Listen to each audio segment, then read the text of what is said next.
In the oldest known cosmology of my native lands, it wasn't a skybound old man with a beard who made and shaped this world. It was an old woman, a giant old woman who has been with us down all the long ages since the beginning of time. When I was a young lass, the ocean was a forest full of trees, she says in some of the stories about her. Stories that are still told today, firmly embedded in the oral tradition. This mythology is from right here, from these islands of Britain and Ireland, strung out along the farthest western reaches of Europe where I was born and where I still live today, in the lands where my feet are firmly planted. Although a lot of attention has been paid to the question of whether ancient European cultures honoured a great mother goddess, in these islands we were actually honouring a great grandmother. Her name in the Gaelic languages of Scotland and Ireland is the Cailleach, literally the old woman. There are traces of other divine old women scattered through the rest of the British Isles and Europe. They're probably the oldest deities of all.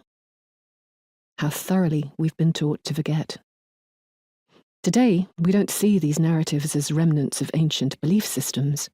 Rather, they're presented to us as folktales intended merely to entertain, as oddities of primitive history, the vaguely amusing relics of more superstitious times, or bedtime stories for children. Whatever we've been taught they are, they're not.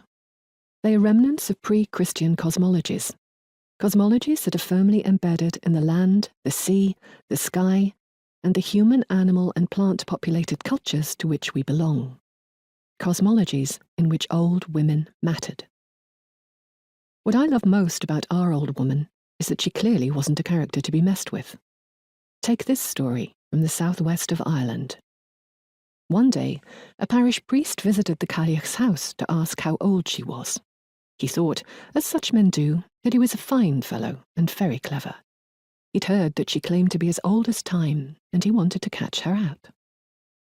Well, the old woman replied that she couldn't quite remember her exact age, but every year on her birthday, she told him, she would kill a bullock.